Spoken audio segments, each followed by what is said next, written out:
እነሆ ሰዓቷ ደረሰች። መዓት ዘነበ፣ እሳት እንደ በረዶ ወረደ። ኢራን ሲኦል ሆነች፣ ቴሄራን ደቀቀች። ትራምፕ ጨከኑባት፣ አይሆኑ አድርገውም ተበቀሏት። ትራምፕ የዛቱትን አድርገውታል። ኢራንን በአንድ ሌሊት አጠፋታለሁ የሚለው የምጽአት ቀንዛቻቸው እውን ሊሆን ሰዓታት ቀርቷል። ከዚያ አስቀድመው ግን ከእስራኤል የአየር ኃይል ጋር በመተባበር የኢራን የኢነርጂ ተቋማትና መሰረተ ልማቶችን እየደበደቡ ነው። ድብደባው ተጀምሯል። እነሆ ጥቂት ሰዓታት ብቻ ቀርተዋል። ምናልባትም እርሶ ይህን ዘገባ እየተከታተሉ ባሉበት ሰዓት ተጠባቂ ሲኦላዊ እርምጃ ኢራን ላይ ተጀምሮም ሊሆን ይችላል። ከ120 ያነሱ ደቂቃዎች ብቻ ቀርተዋል። ሰዓቱ እየቆጠረ ነው። ትራምፕ ኢራንን ወደ ድንጋይ ዘመን የሚመልሱበት ምጽአትን የምትመስለው ሰዓት ደርሳለች። በአንድ ሌሊት አጠፋታለሁ፣ ሲኦል አደርጋታለሁ፣ ወደ ድንጋይ ዘመን እመልሳታለሁ ብለዋል ጋሼ ትራምፕ። ዓለም ትንፋሿን አፍና ሰዓት መቁጠሯን ቀጥላለች። በዋይት ሃውስ እና በቴሄራን መካከል ያለው ፍጥጫ ከዲፕሎማሲያዊ ጨዋነት ወጥቶ ወደ የማጥፋት ዘመቻ ተሸጋግሯል። የዜና ምንጮች እንደሚያመላክቱት ፕሬዚዳንት ዶናልድ ትራምፕ እስከ ዛሬ ማክሰኞ 8 ሰዓት ፒኤም ድረስ የሰጡት ቀነ ገደብ ሊያበቃ ጥቂት ደቂቃዎችና ሰዓታት ብቻ ቀርተዋል። ትራምፕ እንደለመዱትም በከፍተኛ ድፍረትና ስላቅ የታጀበ ንግግር ሌሊቱን አድርገዋል። ኢራን ትልቅ አገር ብትሆንም የመዋጋት አቅም የላትም ሲሉ ተሳልቀው ጥቃቱ ሌሊት 9:47 ደቂቃ ላይ እንደሚጀምርና ከጥቃቱ በኋላ ሀገሪቱ ወደ ድንጋይ ዘመን እንደምትመለስም ዝተዋል። የትራምፕ ቃላት የሚዋዥቁት በኃያልነት ስሜትና ሁሉንም በአንድ ምሽት አጠፋለሁ በሚል ስሌት ቢሆንም የዚህ እርምጃ ዓለም አቀፍ የኢኮኖሚ ኪሳራ ግን በትራምፕ ትረካ ውስጥ ቦታ አልተሰጠውም። ኢራን በበኩሏ የትራምፕን ዛቻ ባዶ ፉከራ በሚመስል መልኩ ውድቅ እያደረገችው ትገኛለች። ሆርሙዝን ክፈቺ የተባለችው ኢራን የሆርሙዝ ቁልፍ ጠፍቶብኛል በማለትም ተሳልቃለች። አይፎክሩ፣ ቀጥታ ወደ ተግባር ይግቡና እኛም የምንሰራውን ያዩታል የሚለው የቴሄራን ምላሽ ሀገሪቱ ለከፋው አማራጭ መዘጋጀቷን የሚያሳይ ሆኗል። ይህ የእስቲ ሞክሩት መንፈስ ጦርነቱ ቢጀመር እንኳን ትራምፕ እንዳሰቡት በአንድ ምሽት የሚያልቅ ሳይሆን ዓለምን ወደማያልቅ የኪሳራ አዙሪት የሚከታት ሊሆን ይችላል። ትራምፕ ድልድይና የኃይል ማመንጫ አይኖራችሁም ቢሉም ጦርነቱ ከተቀሰቀሰ የሚከተሉት ኪሳራዎች አይቀሬ ናቸው። ይህ እርምጃ ከተወሰደ አንደኛ ሊሆን የሚችለው ዓለም ላይ የኢነርጂ ቀውስ ይፈጠራል። የሆርሙዝ ሰርጥና ባቤል መንደብ ቢዘጉ ዓለም አቀፍ የነዳጅ ዋጋ ሰማይ በመንካት የምዕራባውያንን ኢኮኖሚ ሽባ ያደርገዋል። ሌላኛው የሰው ልጆች ውድ ህይወት እልቂት ነው። ትራምፕ ስለ ድልድዮች መፍረስ ሲናገሩ የሰው ልጅ ህይወትንና የዓለምን ሰላም መሞት ችላ ያሉ ይመስላሉ። ሌላኛው የፖለቲካ ቁማር ነው። ትራምፕ ይህንን ዛቻ የሰነዘሩት ለምርጫ ፍጆታ ወይንስ በትክክል ለጦርነት የሚለው ጥያቄ የዓለምን መሪዎች ግራ አጋብቷል። ዓለም ዛሬ 9:47 ደቂቃ ምን ይፈጠር ይሆን በሚል ስጋት ተውጣለች። የትራምፕ ዛቻ ወደ ተግባር ከተቀየረ የሚጠፋው የኢራን ድልድይ ብቻ ሳይሆን የዓለም አንጻራዊ ሰላምና መረጋጋት ጭምር ነው። በስላቅና በዛቻ የታጀበው ይህ የእኩለ ሌሊት ቁማር አሸናፊ የሌለውና ሁሉንም ወደ ኢኮኖሚ ድቀቱ ድንጋይ ዘመን የሚመልስ እንዳይሆን እያሰጋል እየተባለ ነው። እንደ ቢቢሲ ኒውስ እና አልጀዝራ ዘገባዎች እንዳመላከቱት ይህ ውጥረት ወደ ግልጽ ግጭት ሊያድግ ይችላል። ቢሆንም ግን እስካሁን ድረስ የዲፕሎማሲ አማራጮች አልተዘጉም። ዋሽንግተን ፖስት በበው ዘገባ በበኩሉ ባለፉት 5 ሳምንታት በአሜሪካ እስራኤልና በኢራን ጦርነት ፕሬዝዳንት ዶናልድ ትራምፕ የተለያዩ የጊዜ ገደቦችን፣ ግዴታዎችንና ማስፈራሪያዎችን ማውጣታቸውን አስታውሷል። በአብዛኛው ግን እንዲህ ግልጽ ሆነው አያውቁም በማለትም ዘገባውን ይቀጥላል። በኢራን ላይ ይከፈታል የተባለው አዲስ ዙር ጥቃት አውዳሚ ይሆናል የሚለው የዋሽንግተን ፖስት ሰፊ ሀተታ ከጥቂት ሰዓታት በኋላ በመላው አገሪቱ የሚገኙ ድልድዮችና የኃይል ማመንጫዎች ዶጋመድ ይሆናሉ ብሏል። ትራምፕ ሰኞ ዕለት ሌሊት በጣም ትንሽ ነው የሚተወው በማለት ምን ያህል አውዳሚ ሊሆን እንደሚችል አመላክቷል። ይህንን እጣ ፈንታ ለማምለጥ ፕሬዚዳንት ትራምፕ ኢራን ለኔ ተቀባይነት ያለው ስምምነት ላይ መድረስ አለባት ያሉ ሲሆን የዚህ ስምምነት አንዱ ክፍል በሆርሙዝ ሰርጥ ነፃ የነዳጅ ዝውውር ነው። የመጨረሻው ሰዓታት በተቃረበበት በዚህ ሰዓት ኢራን ለትራምፕ የግዴታ ውል ለመፈረም ዝግጁነቷን የሚያመላክት ትንሽ ፍንጭ እንኳን አላሳየችም። የቴሄራን መሪዎች ጊዜያዊ የተኩስ አቁም ስምምነትን ውድቅ በማድረግ በአሜሪካ ባለስልጣናት የተጋነነ ያሉትን የግዴታ ዝርዝሮች ይፋ አድርገዋል። ይህም የአሜሪካውን ፕሬዚዳንት ከባድ ሁኔታ ውስጥ ያስቀምጣቸዋል የሚለው ደግሞ ፋይናንሻል ታይምስ ነው። ስምምነት የማይኖር ከሆነ ትራምፕ ለ3 ሳምንታት እንዳደረጉት ሁሉ ለአራተኛ ጊዜ የሰጡትን ቀነ ገደብ ሊያራዝሙ ይችላሉ ሲሉ ይኸው የፋይናንሻል ታይምስ ዘገባ ያትታል።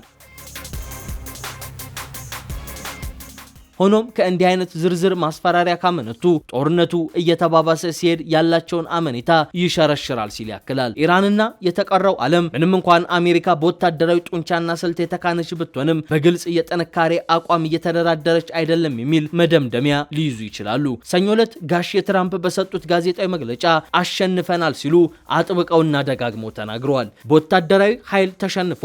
ብቸኛው ያላቸው ነገር ስነ ልቦና ነው። ውሃ ላይ አንድ ሁለት ፈንጂዎችን እንጥላለን የሚል ነው በማለትም ለመዘባበት የኢራንንም አቅም ለማሳነስ ሞክረዋል። ትራምፕ የጠቀሱት ስነ ልቦና በሆርሙዝ ወሽመጥ ነዳጅ እንዳይተላለፍ በድሮን ሚሳኤል እና ፈንጂዎች ማጠር አሜሪካ እውቅና ለመስጠት ፍላጎት ያላሳየችበት የኢራን ሀብት ሊሆን ይችላል።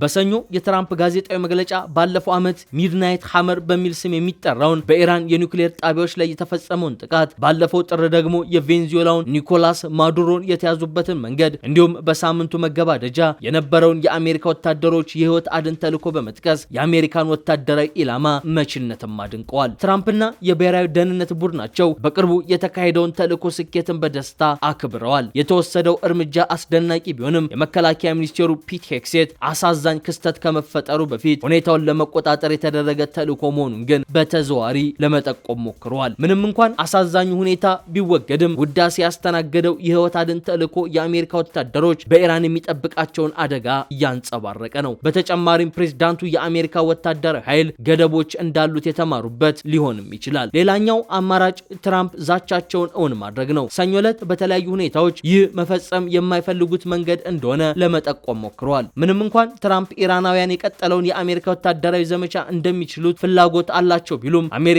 የምታወድመው ማንኛውንም ነገር መልሶ መገንባት ያለበትና አሜሪካ በመልሶ ግንባታ ጥረቱ እንደምትሳተፍም ሲናገሩ ተደምጠዋል። ይህ እጅግ አነጋጋሪና በስላቅ የተሞላ ነው። መሰረተ ልማታቸውን ማውደም እፈልጋለሁ በፍጹም ብለዋል ትራምፕ። አሁን ጥለን ዛሬ ብንወጣ አገሪቱን መልሶ ለመገንባት 20 ዓመታት ይወስድባቸዋል ብለው ተዘባብተዋል። የማውደም ዛቻቸውን ቢፈጽሙ የመልሶ ግንባታ ጥረቱ ክፍለ ዘመን እንደሚወስድም አክለዋል። ኢራንን ወደ ድንጋይ ዘመን እንመልሳታለን ብለው የዛቱት ገሃዳዊ አይመስልም። ነገር ግን ኢራን በቀጠናው ወስደዋለሁ ያለችው የውድመት አጸፋዊ እርምጃ ይልቁንም አስከፊ እንደሚሆንና የሰብአዊ ቀውስ እንደሚያስከትል እሙን ነው። በዚህ መጨረሻ ሰዓት እንኳን ትራምፕ ስምምነቱ ፍሬ እንደሚያፈራ ተስፋቸው እንደቀጠለ ነው። በዚያኛው ወገን ንቁና ለመሳተፍ የሚፈልጉ ተሳታፊዎች አሉን። ስምምነት ማድረግ ይፈልጋሉ። ከዚህ በላይ ስለዚህ መናገር አልችልም ብለዋል። ሁኔታዎች በተጧጧፉበት በዚህ ወቅት የፕሬዝዳንቱ አርቆ አሳቢነት የሚታይ ይሆናል የሚሉ ደግሞ ወገኖች አሉ። እያንዳንዱ ነገር በእኛ ታስቦበታል ሲሉ እቅድ እንዳላቸው የተናገሩት ፕሬዝዳንቱ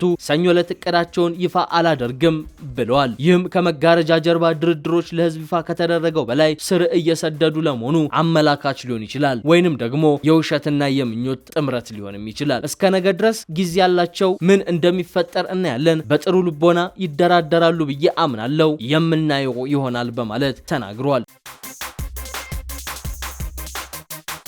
ሌላው ከዚህ ከጦርነቱ ጋር ተያይዞ የሚነሳው ጉዳይ ኢራን በባህረ ሰላጤው አገራት ላይ እየፈጸመችው ያለው ድብደባ ነው። የባህረ ሰላጤው አገራት ለረጅም ጊዜ የመረጋጋትና የቅንጦት ስፍራዎች ተደርገው ነበር የሚታዩት። ሳውዲ አረቢያ፣ የተባበሩት አረብ ኤምሬቶች፣ ኩዌት፣ ኳታር፣ ኦማንና ባህሬን ባለሀብቶችን፣ ዋና ዋና ኮርፖሬሽኖችንና ክህሎት ያላቸውን ሰራተኞችን በመሳብ ረገድ ወደር አልነበራቸውም። አውሮፕላን ማረፊያዎቻቸው ወደ ዓለም አቀፍ ማዕከላት፣ ከተሞቻቸው ደግሞ ወደ የፋይናንስና የቱሪዝም ማዕከላትነት ተለውጠው ነበር። ነገር ግን አሜሪካና እስራኤል በኢራን ላይ የከፈቱት ጦርነትና የኢራን አጸፋ ይህንን ምስል አጠልሽቶታል፣ አደብዝዞታል። ምክንያቱም በባህረ ሰላጤው በሚገኙ የአሜሪካ ወታደራዊ ማዕከላትን ኢላማ ያደረጉ የኢራን ሚሳኤሎችና ድሮኖች በሲቪልና በኤነርጂ መሰረተ ልማቶች ላይ ጥቃት ሰንዝረዋልና መንግስታት መደበኛን ድሮን በፍጥነት በአገራቱ ለመመለስ ጥረዋል፣ ሞክረዋል። ለማሳያነትም የኳታር መንግስት ከቤት መስራትን ወዲያውኑ አስቁሞ በከፍተኛ ትምህርት ተቋማት የተቋረጠው ትምህርት ዳግም እንዲጀመር አድርጓል። ነገር ግን አንዳንድ ባለሙያዎች የባህረ ሰላጤው አገራት ይህንን አስከፊ ሁኔታን መቋቋም ቢችሉም ጦርነቱ ግን አንዳንድ ስትራቴጂካዊ ጉዳዮችን መለስ ብለው እንዲቃኙ ሊያስገድዳቸው ይችላል ብለው ይከራከራሉ። ከኢራን የሚሰነዘረውን ጥቃት ማስቆም አይቻልም፣ ምክንያቱም ከመልክዓ ምድር አንጻር ያለ ቅርበት ነው ይላሉ በዋሽንግተን የሚገኘው የመካከለኛው ምስራቅ ኢንስቲትዩት ባልደረባ አሌክስ ቫታንጋ። እነዚህ አገራት አሁን ቅርቃር ውስጥ ገብተዋል። የእነርሱ ባልሆነ ጦርነት ከፊት የተሰለፉ መንግስታት ሆኗል። ለዚያም ከፍተኛ የኢኮኖሚ የኢኮኖሚ ዋጋ እየከፈሉ ነው ይላሉ። አክለውም ገንዘባቸውን በሙሉ ለመከላከያ ቢያውሉም ያየነው እነዚህ አገራት ለኢራን በጣም ቀላል ኢላማዎች መሆናቸው ነው። የቢሊዮን ዶላር ኢንቨስትመንታቸው ጥቂት ሺህ ዶላር ዋጋ ባላቸው የኢራን ድሮኖች አደጋ ላይ ወድቋልም ብለዋል። ይህ አለመመጣጠን የኢንሹራንስ ወጪን ያነራል፣ የሎጂስቲክ ጉዳዮችንም ያወሳስባል። እንዲሁም ኩባንያዎች ለባህረ ሰላጤው ያላቸውን ተጋላጭነት እንደገና እንዲያስቡ ሊያደርጋቸው እንደሚችልም ተንታኙ ቫታንጋ ተናግረዋል። የባህረ ሰላጤው ሀገራት በአሜሪካና በኢራን መካከል አስቸጋሪ የሆነ መስመር ሲጓዙ አንዱ አሁናዊ አደጋ ከዋሽንግተን ጋር የደህንነት ትብብራቸውን ማደስ ነው ሲሉ በተባበሩት አረብ ኤምሬቶች የሚገኘው የኤምሬትስ ፖሊሲ ማዕከል ፕሬዝዳንት ዶክተር ኤብታሰም አልኬትቢ ይከራከራሉ። የባህረ ሰላጤው ሀገራት አሁን በተፈጠሩት የደህንነት ስጋቶች ምክንያት ያለምንም ኮሽታ ወደ አሜሪካና ወደ እስራኤል እየተጠጉ ነው ይላሉ ዶክተሩ። ነገር ግን ይህ ትብብር ተግባራዊ እንጂ የርዕዮተ ዓለም እንዳልሆነ አጽንኦት ይሰጣሉ። ወደ ጦርነቱ ዘልቀው እንዳይገቡ፣ ዋና ኢላማዎች እንዳይሆኑ እንዲሁም ስትራቴጂካዊ ነጻነት እንዳያጡ ይጠነቀቃሉ ይላሉ። ቫታንካ በበኩላቸው በተለይም የአሜሪካን ባህረ ሰላጤ ለመከላከል ፈቃደኝነት በተመለከተ የጠበቀ የደህንነት ትስስር ገደብ እንዲኖረው ያስጠነቅቃሉ። የባህረ ሰላጤው መንግስታት ከግጭቱ በፊት ዋሽንግተንን ስለ ጦርነቱ ያላቸውን ስጋት ለረጅም ጊዜ በፊት አስጠንቅቀው እንደነበርና በዚህም ደስተኛ አለመሆናቸውን ተናግረዋል። ትራምፕ ለኔታንያሁ ሲሉ ወደ ጦርነት ሲገቡ የባህረ ሰላጤውን አገራት ችላ ብለዋል የሚሉት ባለሙያው እንደ እስራኤል ሊታዩ እንደማይችሉ ያውቃሉ በማለትም ያስረዳሉ። የአሜሪካ የውስጥ ፖለቲካ ዋሽንግተን የባህረ ሰላጤው አገራትን ለመከላከል ምን ያህል ርቀት እንደምትሄድ እንደሚገድብን በመጥቀስ ሙግታቸውን ያጠነክራሉ። የአሜሪካ ሕዝብ በባህረ ሰላጤው ቀጠና ውስጥ ባሉ የጦር ሰፈሮች ላይ የሚደርስ ጥቃትን በቸልታ ማየት ይፈልጋል። እንዴት ነው ይህ የሚታየው? ይህ አሜሪካን ታላቅ ከማድረግ እንቅስቃሴ በተቃራኒው የቆመ ነው። ፕሬዚዳንት ትራምፕ አሜሪካ በውጭ ሀገራት ጦርነት የምታደርገው ጣልቃ ገብነት አገሪቱን ያዳክማል የሚል ሀሳብ ነበር የሚያቀነቅኑት በማለት ተደምጠዋል። ኢራን በበኩሏ የባህረ ሰላጤው ሀገራት በጦርነት ውስጥ ገለልተኛነት እንዲሆኑ ጫና እያሳደረች ነው ሲሉም ቫታንካ ይከራከራሉ። የኢራን የውጭ ጉዳይ ሚኒስቴር ከባህረ ሰላጤው ሀገራት መካከል አንዳቸውም አሜሪካና እስራኤል በኢራን ላይ የከፈቱትን ጦርነት አላወገዙም ሲሉ ቅሬታቸውን አቅርበዋል። ኢራን ከዚህ ውጊያ ራሳችሁን አስወጡ እያለቻቸው ነው ብለዋል። የባህረ ሰላጤው መንግስታትም በኢራን ላይ በጣም ተቆጥተዋል ቢሉም ዋና ኢላማ ከመሆን መቆጠብ እንደሚፈልጉም ግን አልሸሸጉም።